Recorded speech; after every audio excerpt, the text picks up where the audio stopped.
5 years had passed since Kang Dae-ho sent his desperate message from the mining complex on Kepler 442b.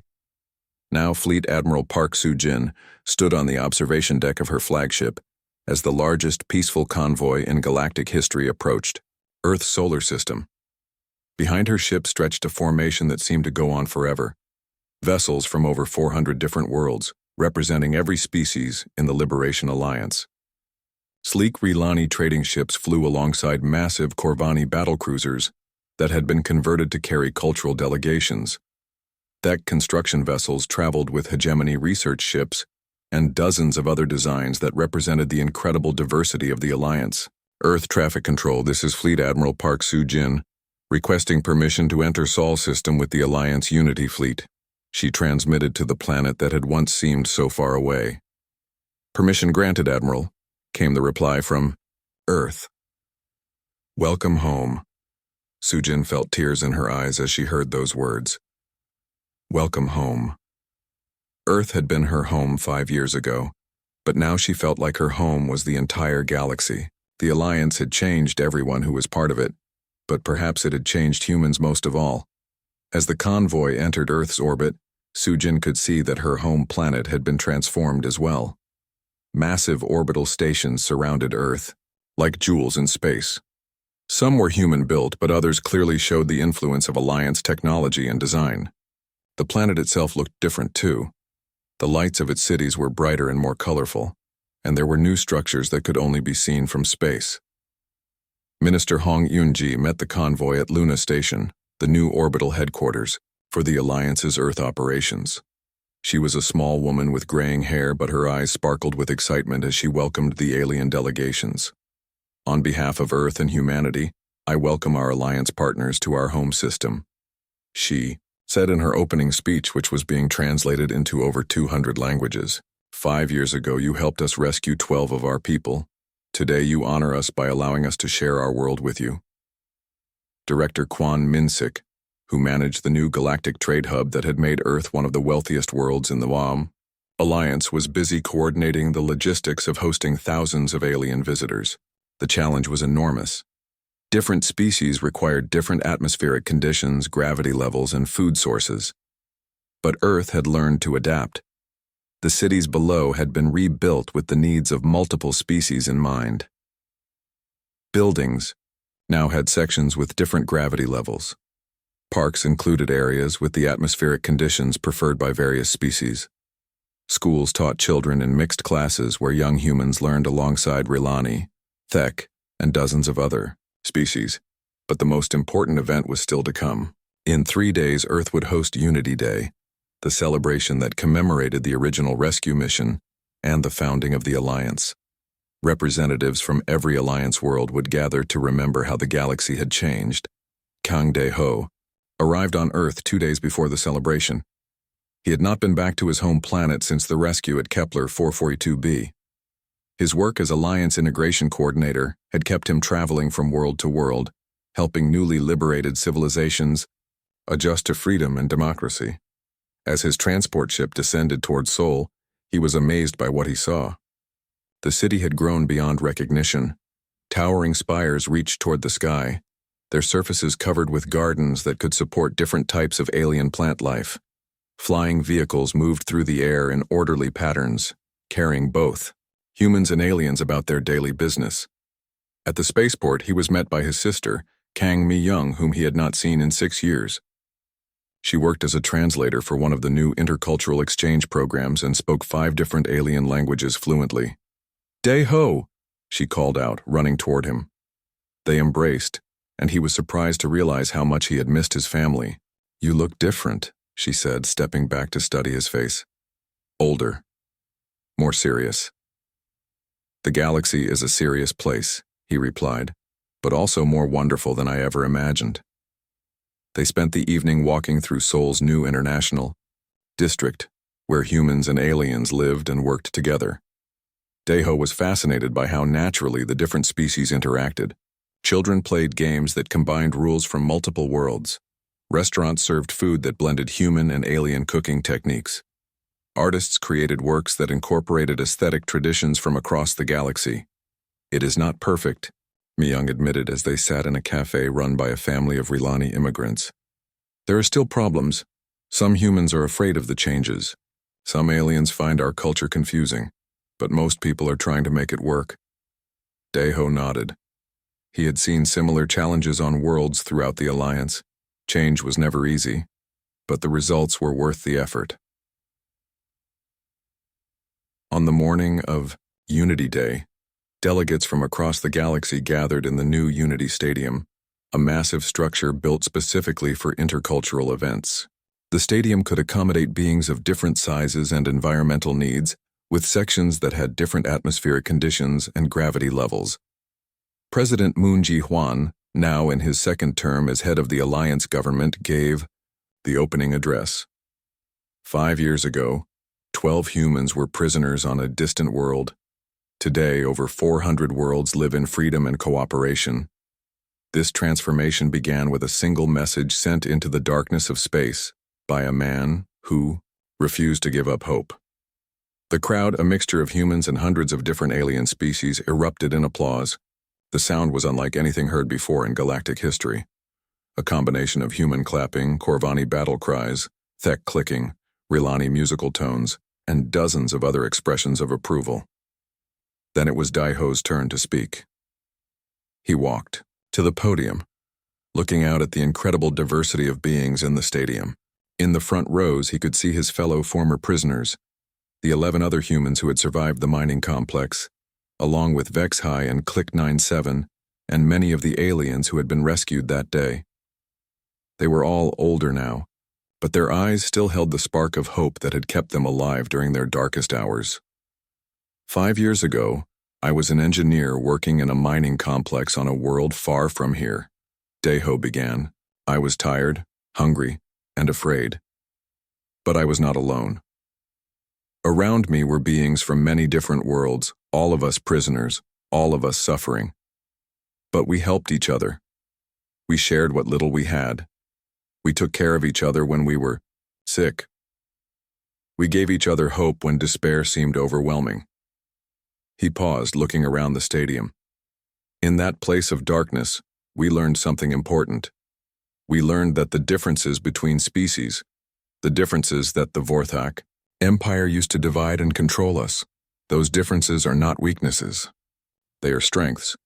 When we work together, when we combine our different abilities and perspectives, we can accomplish things that none of us could manage alone. The audience was completely quiet, listening to every word. The message I sent from that prison was not just a call for rescue, Daeho continued. It was a declaration that we would not give up, that we would not accept that might makes right, that we believed in a galaxy where all beings could live in freedom and dignity. He gestured toward the crowd. Look around you. Look at what we have built together. Humans and Rilani working side by side. Corvani and Thek sharing their knowledge. Former enemies becoming friends and partners.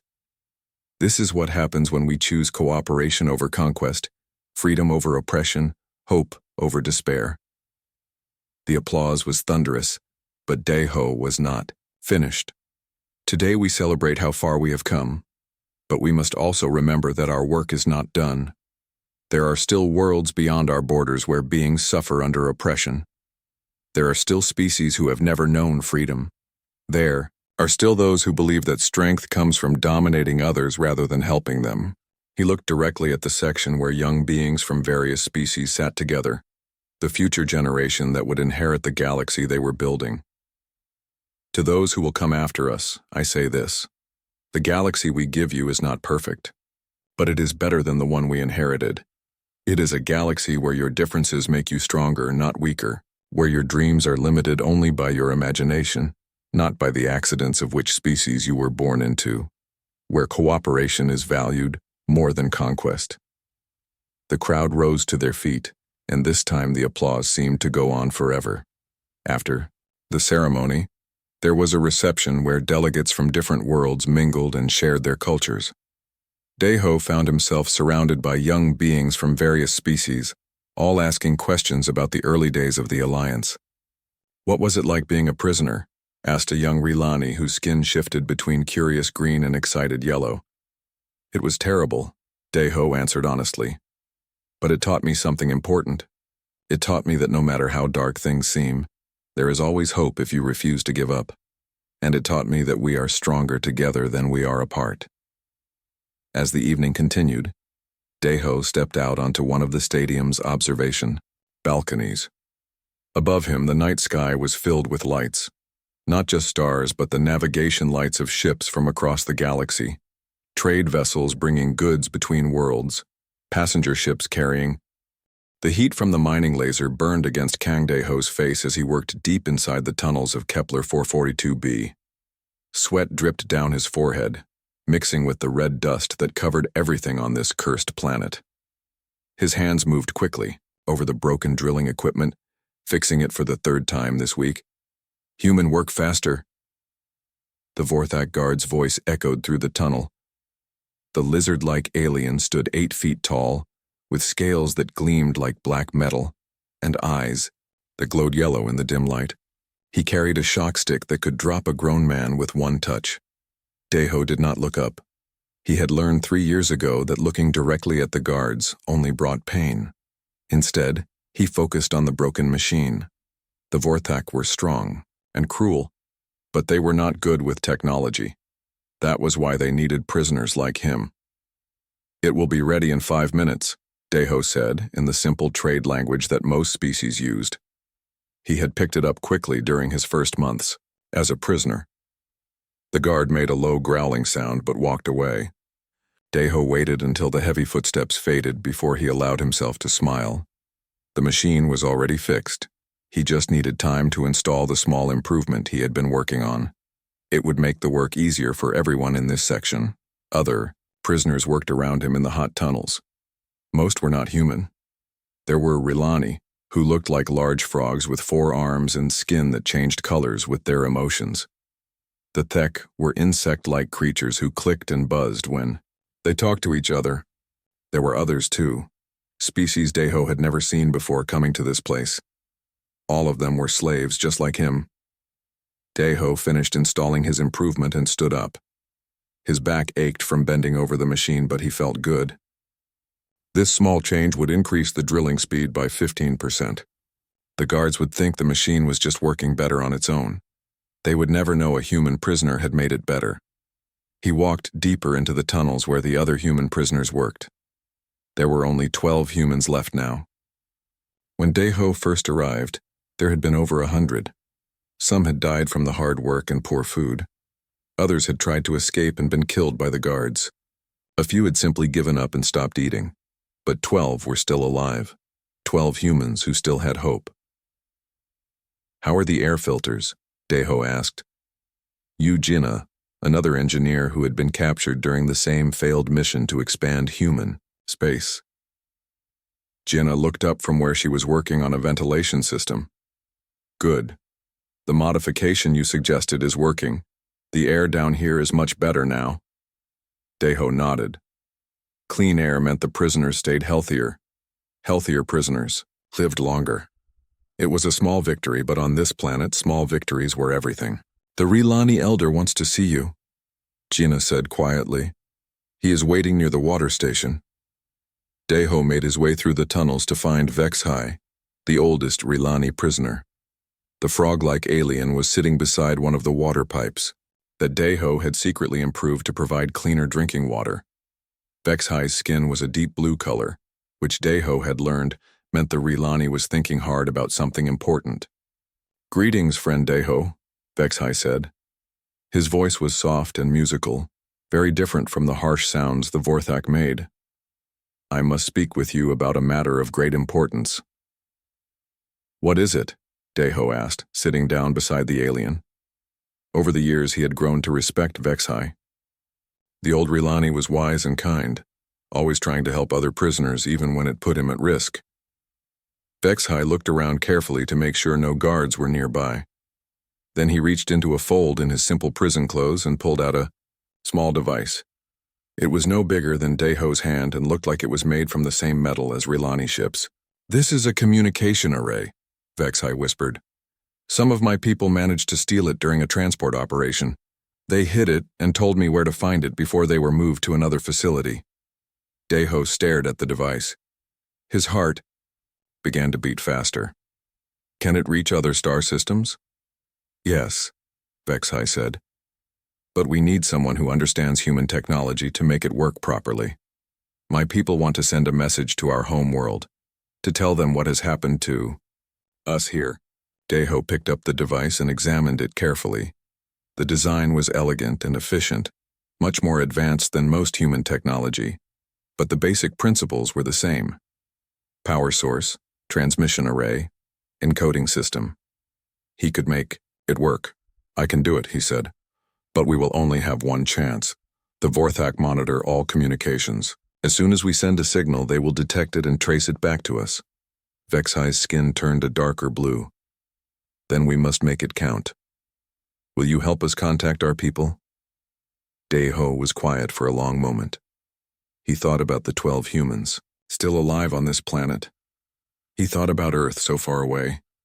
His family probably thought he was dead. The human government had probably given up on the prisoners years ago. But what if they had not given up? What if someone on Earth was still listening? I will help you, Deho said. But I want to send 2 messages. One to your people, and one to mine. Vexhai's skin brightened to a lighter blue. Of course, friend. Your people deserve to know what happened to you just as mine do. They spent the next 2 weeks planning. Deho studied the communication device whenever he had a chance. He learned how to modify it to send stronger signals over longer distances. He also figured out how to encode messages so they would be harder for the Vorthak to understand. The hardest part was finding a place to send the messages from. The communication array needed to be high up and away from the metal walls of the mining complex. Finally, they found a solution. There was a maintenance shaft that led to the surface of the planet. It was dangerous. The air outside was thin and poisonous, but it was their only chance. On the night they chose to send the messages, Deho climbed up through the maintenance shaft with the communication device. His lungs burned from the bad air, but he pushed himself to keep going. Behind him, other prisoners created distractions to keep the guards busy. At the surface, under the light of alien stars, Deho set up the device. His hands shook as he encoded the first message to the Rilani homeworld. Then he began working on the second message, the one that mattered most to him. This is Kang Deho, human engineer, prisoner identification number 4471. He whispered into the device. I am transmitting from Kepler 442b, coordinates following. 12 humans still alive. Hundreds of prisoners from multiple species being used as slave labor by Vorthak Empire. They are not just killing us, they are breaking us. But we have not broken. We are still here. We are still fighting. If anyone receives this message, know that we did not give up. Tell Earth what happened to us. Tell them we tried to come home. He sent both messages into the darkness of space. For a moment he allowed himself to hope that someone, somewhere, would hear them. Then the alarms began to sound. Vorthak guards poured out of the mining complex like angry ants from a disturbed hill. Searchlights swept across the surface. Deho grabbed the communication device and ran for the maintenance shaft, but he was too slow. A shock stick hit him in the back and he fell to the ground. The device flew from his hands and shattered on the rocky surface. As the guards dragged him back into the complex, Deho smiled through his pain. The messages were sent. Somewhere in the galaxy, 2 species now knew what was happening on Kepler 442b. He had kept his promise to Vexhai. And maybe, just maybe, someone on Earth was listening. 1 year had passed since the rescue at Kepler 442b, and the galaxy had changed beyond recognition. President Moon Ji-hwan stood in the conference room aboard the massive space station that now served as headquarters for the Liberation Alliance. Through the viewports, he could see ships from over 200 worlds docked at the station's ports. The station itself was a marvel of cooperative engineering. Human structural designs combined with hegemony power systems, Rilani communication, arrays, and Corvani defensive weapons. It had been built in just 8 months by Thek construction swarms working around the clock.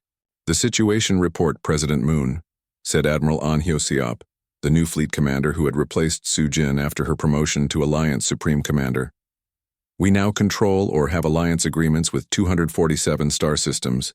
The Vorthak Empire has been pushed back to their core territories around their home system." Moon nodded as he looked at the strategic display.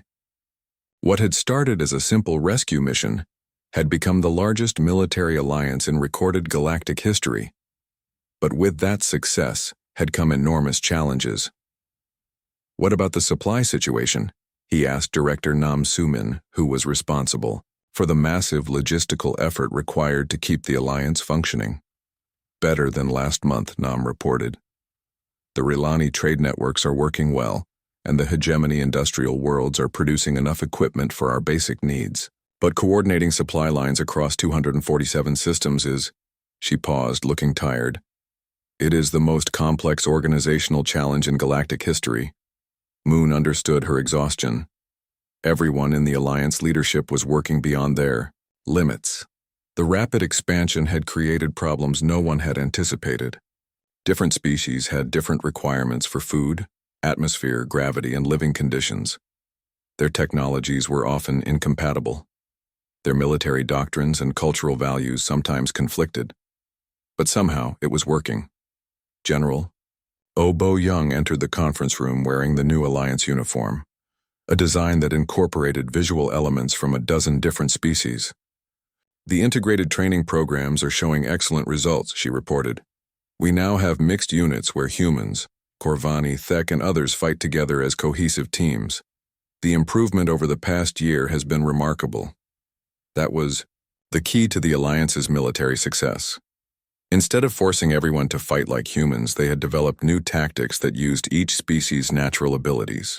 Human precision and adaptability, Corvani strength and honor, Thek coordination and numbers, Rilani technology and stealth. When combined properly, they created military units that were more effective than any single species could manage alone.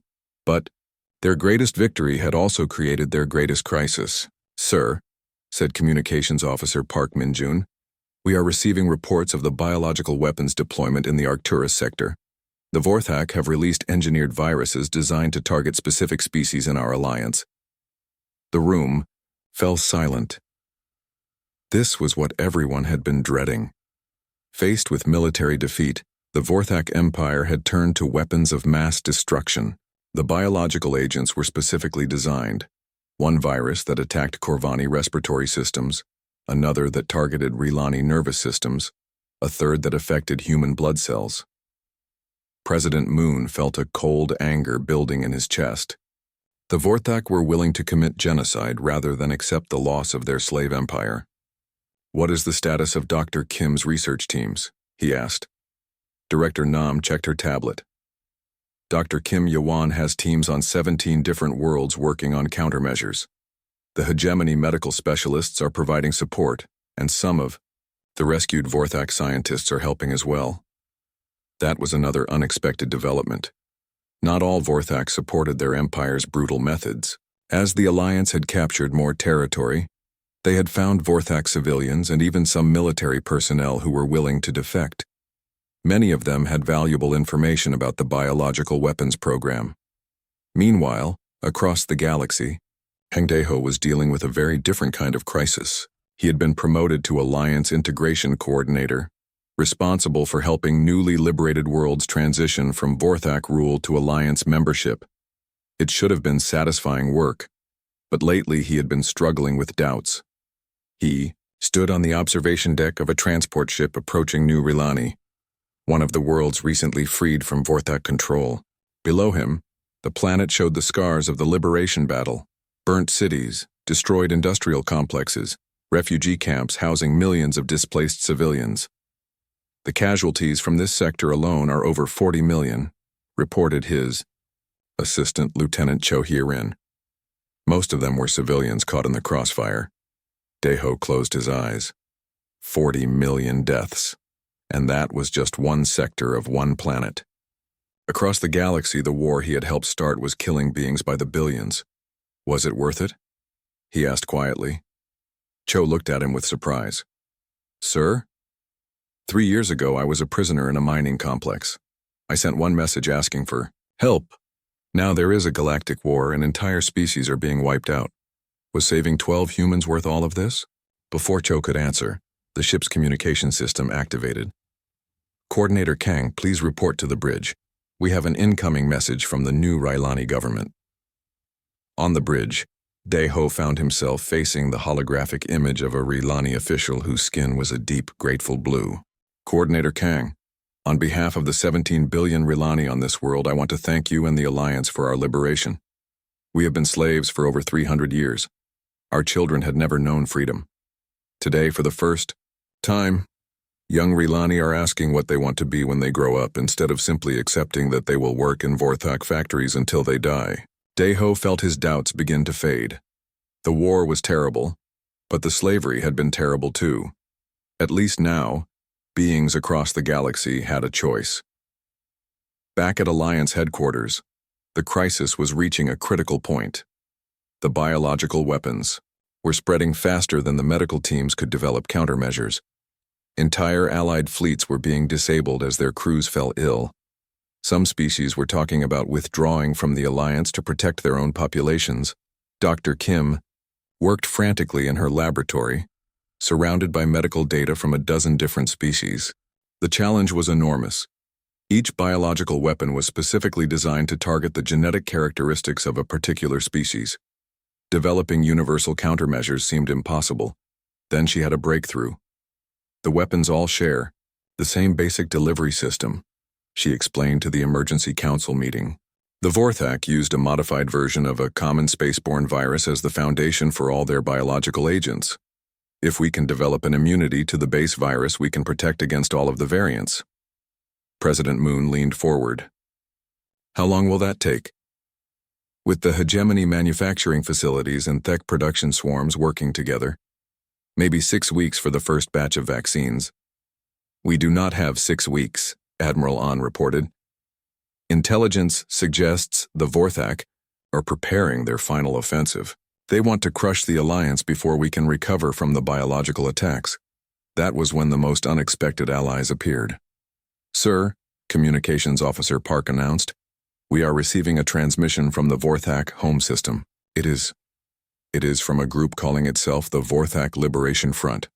The holographic display activated, showing the image of a Vorthak military officer.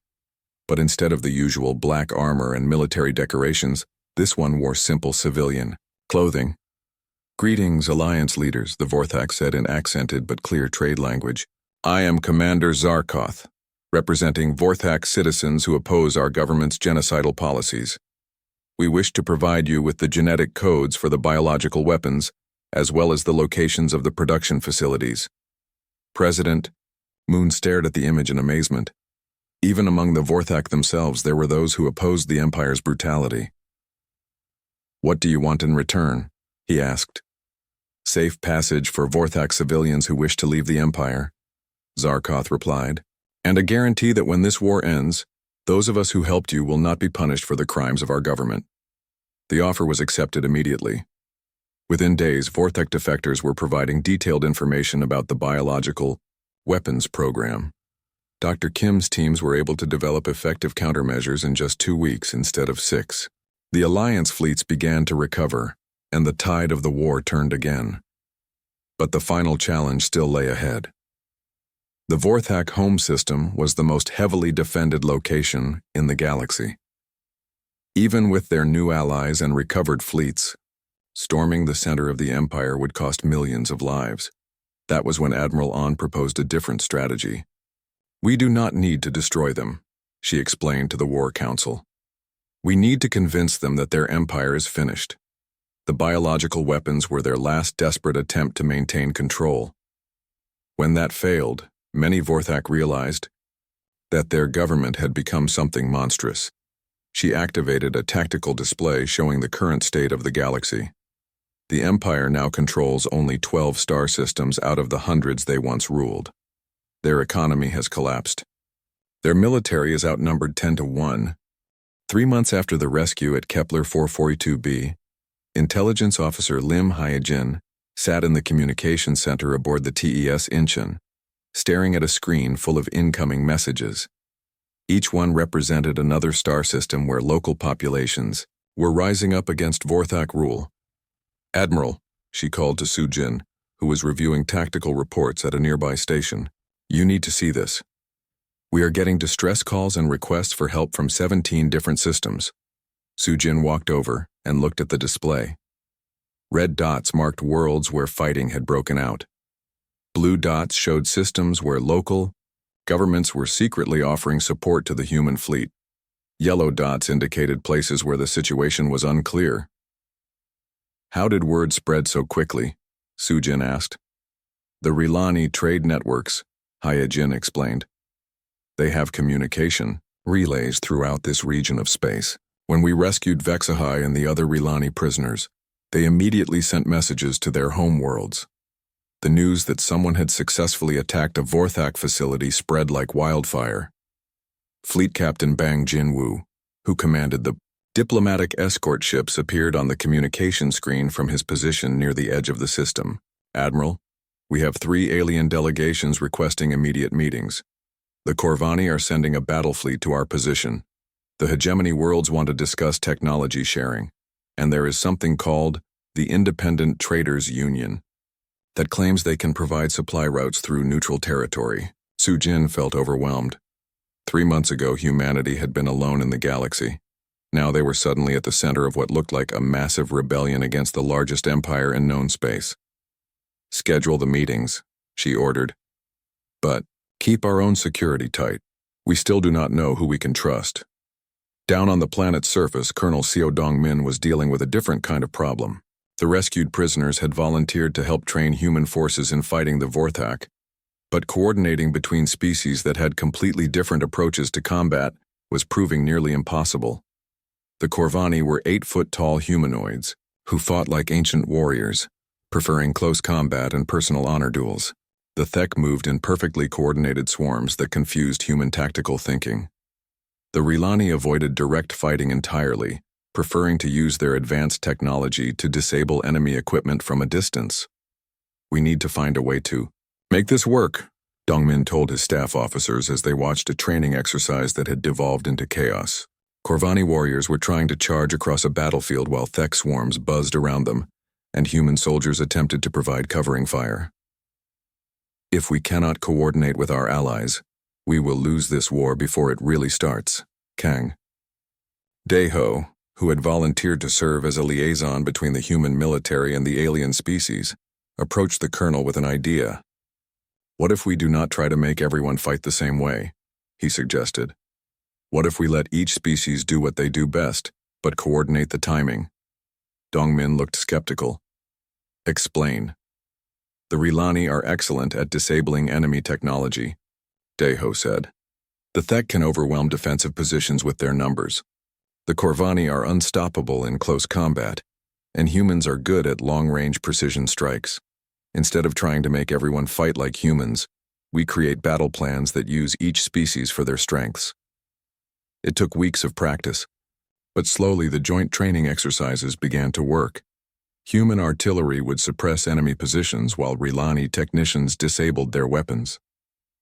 Then Thek swarms would pour through the defenses, followed by Corvani assault troops to finish the job. It was unlike any military doctrine ever developed, but it was effective.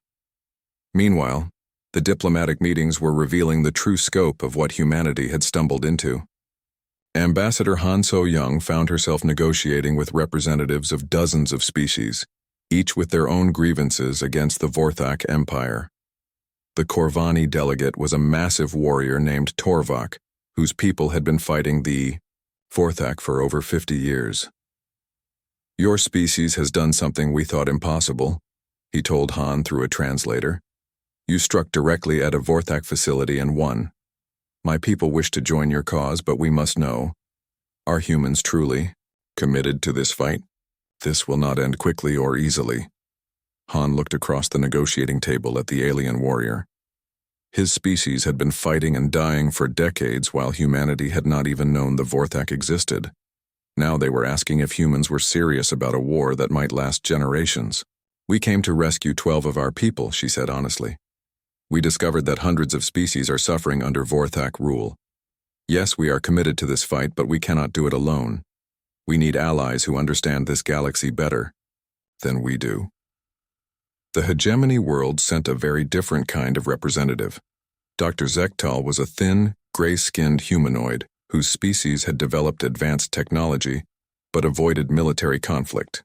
We cannot provide soldiers, he explained, but we can offer something perhaps more valuable: industrial capacity and technological knowledge. The Vorthak have ruled through force, but they have not kept up with scientific advancement. Their equipment is centuries behind what we could provide to a unified resistance. Over several weeks, the framework of an alliance began to take shape. The humans would provide military leadership and tactical innovation. The Corvani would contribute their warrior traditions and knowledge of Vorthak military doctrine. The Mean Rilani would use their trade networks for communication and supply lines. The hegemony worlds would develop new weapons and equipment. The Thek would provide industrial labor and manufacturing capacity, but success brought new dangers. Vorthak reinforcement fleets were closing in on the Kepler system from multiple directions. Intelligence reports suggested that the Empire was preparing to crush the rebellion with overwhelming force. We have maybe 2 weeks before they arrive in sufficient numbers to destroy us, Admiral Sujin told her senior staff during an emergency meeting. We need to decide whether to retreat back to human space or make our stand here. General Lee favored withdrawal. We have accomplished our primary mission. Our people are rescued. We can take our new allies and regroup in safer territory. But Deho, who had been invited to attend the meeting as a representative of the rescued prisoners, disagreed. If we retreat now, we abandon all the prisoners on other worlds. We abandon the species that are rising up because they believe we will help them. We prove that the Vorthak were right to think no one would ever seriously challenge them. Dr. Kim nodded in agreement. The intelligence reports show that uprisings are spreading faster than the Vorthak can respond. If we can hold out long enough, we might reach a tipping point where the Empire cannot maintain control of its territory. Commander Choi raised a practical concern. Even if we decide to stay and fight, we are still vastly outnumbered. The Vorthak are bringing over 200 ships to this system. We have 47. Captain Yoon, who had been studying the latest intelligence reports, looked up from his tablet. Not just 47, he said. The Corvani battle fleet has 60 ships. The Independent Traders Union is providing another 30 vessels that have been modified for combat. And we are getting reports that some hegemony worlds are sending automated defense platforms. Sujin felt a moment of hope, but she tried not to let it show. Even with allies, they were still facing a much larger enemy force. But perhaps that was not the point. We are not trying to win a single battle, she realized out loud. We are trying to prove that the Vorthak can be beaten. If we can hold this system and inflict significant damage on their fleet, it will encourage more uprisings across their territory. The decision was made to stay and fight, but the preparations were frantic. Human engineers worked around the clock with hegemony technicians to upgrade the fleet's weapons and defenses. Rilani specialists helped establish better communication systems between the Allied ships. Corvani warriors shared their knowledge of Vorthak military tactics with human officers. But even as the alliance grew stronger, disturbing reports were coming in from other systems. The Vorthak had responded to the uprisings with brutal efficiency. Several worlds had been completely destroyed rather than allowed to rebel. Entire species were being relocated or eliminated. They are willing to destroy their own territories, rather than lose control of them, Lim Hyejin reported. The casualties are enormous. Ambassador Han felt sick as she read the intelligence summaries. Billions of beings were dying across dozens of worlds, and it was partly because of humanity's actions at Kepler 442b. The rescue mission had saved 2,000 prisoners, but it had also triggered a galactic war. We cannot stop now, Vex Hai told her when she shared her concerns with the Rilani elder. My people have been slaves for 300 years. The Corvani have been fighting alone for 50 years. The other species have been waiting for someone to give them hope. You have done that. If we stop fighting now, the Vorthak will not just return to the old ways. They will make sure no one ever rebels again. As the Vorthak fleets approached the Kepler system, the Allied forces made their final preparations. It would be the largest space battle in galactic history, and its outcome would determine whether the rebellion continued or died. The human fleet dropped out of hyperspace at the edge of the Kepler system like a storm breaking over calm water. Admiral Park Soo-jin watched from the bridge of the Tess Incheon as the tactical display filled with red dots, Vorthak ships moving, to intercept them. Contacts identified, reported Commander Nam Woo-jin from the sensor station. 18 Vorthak warships, various classes. They are moving to defensive positions around the planet. Soo-jin nodded. The intelligence reports had suggested there might be 20 ships in the system. Either their estimates were close or some Vorthak vessels were elsewhere. She hoped it was the former. Signal to all ships, she ordered. Begin attack pattern Alpha. General Lee, are your ground forces ready? On the secondary screen, General Lee Tae-sung appeared from the troop transport ship Tess Busan. Behind him, Soo-jin could see soldiers checking their equipment and loading into drop pods. Ground forces are ready, Admiral. Captain Yoon has his assault teams prepared for immediate deployment once you clear the orbital defenses. Good. Ambassador Han, what is the status of your diplomatic teams? Ambassador Han So-young's face appeared on another screen. The diplomatic ship Tess Sejong was staying well back from the combat zone, but it carried some of the most important personnel in the fleet, teams of linguists, cultural experts, and negotiators who were prepared to make contact with any alien species they encountered. We are monitoring all communication frequencies, Han reported. If there are other species on that planet who want to talk, we will be ready to listen. The space battle began with a thunderous exchange of energy weapons and missile strikes. The Vorthak ships were large and heavily armed, but they moved slowly compared to the human vessels. Earth's military had learned much from the failed expansion mission 3 years ago. The new ships were faster, more maneuverable, and designed specifically for fighting larger opponents. Commander Choi Min-ho led a squadron of fast attack ships in a strike against the Vorthak command vessel. His ships darted between the enemy formations like birds attacking a sleeping giant.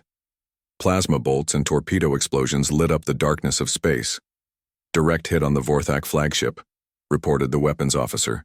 Their communications array is damaged. Soo-jin smiled grimly. Without good communications, the Vorthak fleet would have trouble coordinating their defenses. It was exactly the advantage her forces needed. Down on the planet's surface, Kang Dae-ho felt the ground shake as the space battle raged overhead.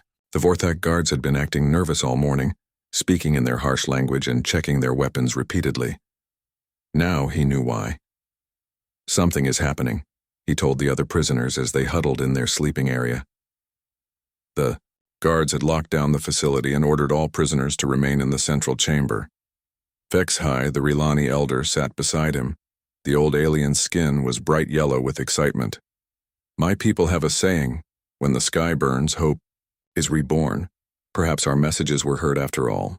Through the thin walls of the mining complex, they could hear explosions and the distinctive whine of spacecraft engines.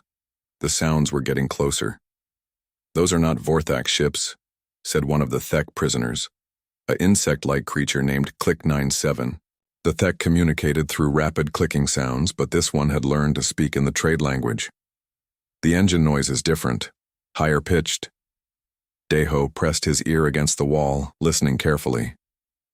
Click-97 was right. These engines sounded like the fusion drives used by human ships. His heart began to pound.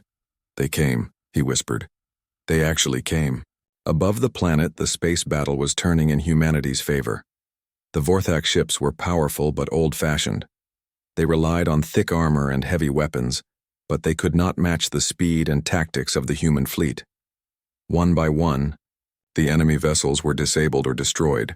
Orbital defenses are down, reported Commander Nam. The planet is ours. General Lee's voice came over the communication system. Beginning ground assault now. All dropships. Launch. Captain Yoon. Jae-won led the first wave of ground forces toward the planet's surface. His dropship, the Lightning Strike, carried 40 soldiers equipped with the best weapons and armor Earth could provide. Behind him, Dozens of other ships descended through the planet's atmosphere like falling meteors. The mining complex was built into the side of a mountain, its entrance protected by automated defense systems and guard towers. But the human assault was coordinated and overwhelming. While some teams attacked the main entrance, others used demolition charges to blast through the mountainside directly into the lower levels.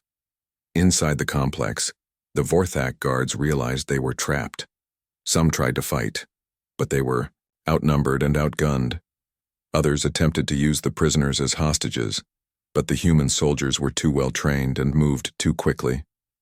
Daeho heard the sound of human voices shouting tactical commands in Korean. He could hardly believe it. After 3 years of imprisonment, rescue had finally arrived. The door to the prisoner holding area exploded inward, and human soldiers poured through the opening. They wore advanced combat armor and carried weapons that glowed with energy. To the prisoners, they looked like warriors from a dream. "Identify yourself," shouted the lead soldier, pointing his weapon at the crowd of aliens and humans in the chamber. "Kang Daeho, human engineer, prisoner identification 4471. Daeho called out, raising his hands to show he was not a threat. The soldier's weapon lowered immediately. Behind his helmet visor, Daeho could see the man's eyes widen with recognition. "Captain Yoon," the soldier spoke into his radio. "We found them. We found our people." Within minutes, the entire mining complex was under human control. The remaining Vorthak guards had either been killed or captured. Medical teams rushed in to treat injured prisoners, while engineers began assessing the facility to understand how it operated. Dr. Kim Ye-won arrived with the second wave of ground forces. She was amazed by what she found in the complex. Not just humans, but representatives of at least 6 different alien species, all working together despite their different languages and cultures. "This is unprecedented," she told General Lee as they toured the facility. "I have never seen such cooperation between different species under these conditions." Daeho was brought to the surface to meet with the human commanders. He had not seen sunlight in over a year, and he had to shield his eyes as he emerged from the tunnels. Around him, the mountain landscape was filled with human ships and soldiers. Captain Yoon greeted him personally. "Engineer Kang, we received your message. Earth sent us to bring you home." Daeho felt tears running down his face, but he wiped them away quickly. "There are others," he said. "Not just the humans. All of these prisoners, the Rilani, the Thek, all of them. They helped us survive. They helped us send the message. We cannot leave them behind." Yoon nodded. "We do not intend to. Our orders are to rescue everyone who wants to be rescued." But even as the rescue operation continued, reports were coming in from other parts of the planet. The mining complex they had attacked was not the only facility. There were dozens of other installations scattered across the world, each holding hundreds or thousands of prisoners from various species. More importantly, communications intercepts suggested that word of the human attack was already spreading to other Vorthak-controlled systems. The rescue mission had succeeded, but it had also announced to the galaxy that Earth was willing to fight. Ambassador Han arrived at the complex that evening to begin the delicate work of communication with the rescued aliens. Using translation, programs, and basic trade language, she began to piece together the larger picture of what the Vorthak Empire represented. "They control over 100 star systems," Vexhai explained through a Rilani translator device that the diplomatic team had brought. "They take prisoners from many worlds and use them as workers. But they also take children to train as soldiers for their armies." Han felt sick at the implications. This was not just a mining operation or even simple slavery. It was systematic conquest and exploitation on a galactic scale. "Are there others who oppose them?" she asked. Vexhai's skin turned a hopeful blue color. "Yes, many species have tried to resist, but the Vorthak are too strong. We have been waiting for someone powerful enough to help us fight back." Han looked around the rescued prisoners, humans working alongside frog-like Rilani and insect-like Thek, and half a dozen other species she could not identify. They had survived 3 years of brutal imprisonment by cooperating and helping each other. If they could work together here, perhaps they could work together on a much larger scale. That night, Admiral Sujin received reports from all the rescue teams across the planet. Over 2,000 prisoners had been freed, representing 12 different species. Most importantly, many of them were eager to help Earth in any way they could. But the communications teams had also detected something troubling. Long-range sensors showed Vorthak reinforcement fleets moving toward the Kepler system from multiple directions. The rescue mission had been a success, but now Earth's forces were trapped deep in enemy territory, with a much larger war approaching. Sujin stood on the bridge of her flagship and looked down at the planet where her people had been imprisoned for 3 years. They had come to rescue 12 humans. Instead, Admiral Park Sujin stood in the communication center of the Terran Defense Council headquarters in Seoul. Through the large windows, she could see the city stretching out below, its lights twinkling in the morning darkness. But her attention was focused on the screen in front of her, where lines of decoded text appeared word by word. "This is Kang Dae-ho, human engineer. Prisoner identification number 4471. Sujin felt her breath catch in her throat as she read. The message had taken 6 months to reach Earth. It had been bounced through several relay stations and partially damaged during transmission. The communications specialist had worked for weeks to decode it completely. "Ma'am," said Lieutenant Kim Ho-seok, the young officer in charge of deep space communications, "we have confirmed the signal came from the Kepler 442 system. The coordinates match our records for the failed expansion mission 3 years ago." Sujin nodded slowly. The failed expansion mission. She remembered it well. A small fleet of human ships had been sent to establish mining operations in 3 different star systems.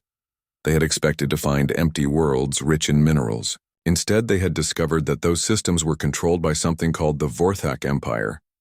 Most of the human ships had been destroyed. A few had escaped back to Earth with stories of a powerful alien military force. Everyone had assumed that all the humans in the expansion fleet were dead. But now they knew better. At least 12 were still alive. "Send word to General Lee and Dr. Kim," Sujin ordered. "I want them in the war room in 1 hour. Also contact Commander Choi. We need to discuss this immediately." The war room was deep inside the headquarters, building protected by thick walls and electronic shields. Sujin arrived to find the others already waiting. General Lee Tae-sung was a tall man with gray hair and serious eyes. He had fought in the border wars 20 years ago and was known for his careful planning. Dr. Kim Ye-won was smaller and younger, with quick movements and bright eyes behind thick glasses. She was Earth's leading expert on alien life forms. Commander Choi Min-ho was built like a fighter, with scars on his hands from special operations missions. "You have all read the message," Sujin said as she took her seat at the head of the table. "What are your thoughts?" General Lee spoke first. "It is a trap. The Vorthak captured our people, and now they want to draw more human ships into their territory. We should not respond." "I disagree," Dr. Kim said quickly. "The message contains technical details about the planet and the mining operations. It includes information about other alien species being held as prisoners. This is not something the Vorthak would know to fake." Commander Choi leaned forward. "Even if the message is real, a rescue mission would be almost impossible. We do not know how many Vorthak ships are in that system. We do not know how well defended the planet is. We would be sending our people to die." Sujin looked at each of them in turn. These were her most trusted advisors, and they were giving her the practical, military answer. It was the safe choice, the smart choice, but it was not the human choice.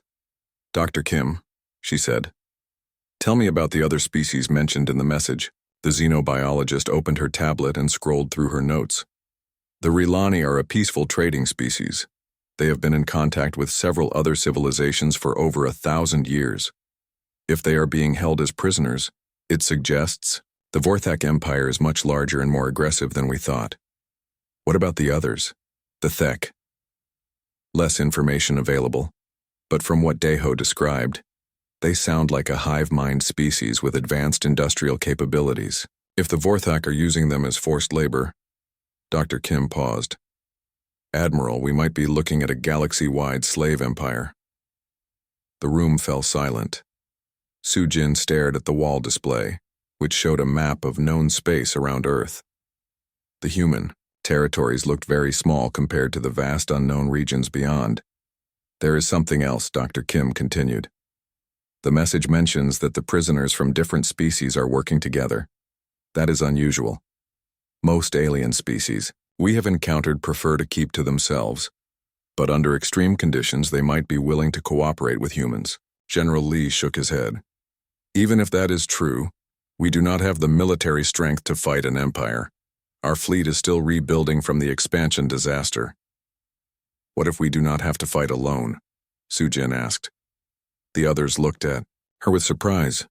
Explain, Commander Choi said. Sujin stood up and walked to the wall display. She pressed a button and it zoomed in on the Kepler system. Dr. Kim is right. If the Vorthak are holding prisoners from multiple species, then those species might be willing to help us.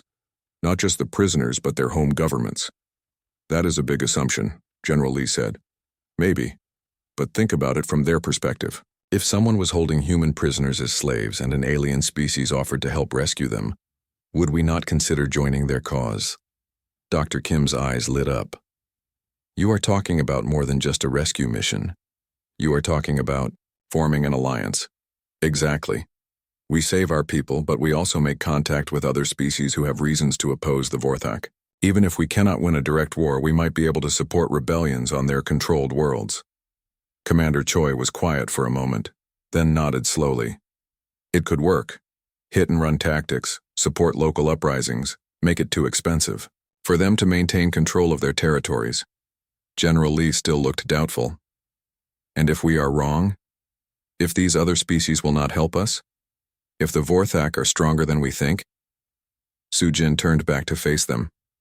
Then we will have tried to save 12 human lives instead of abandoning them.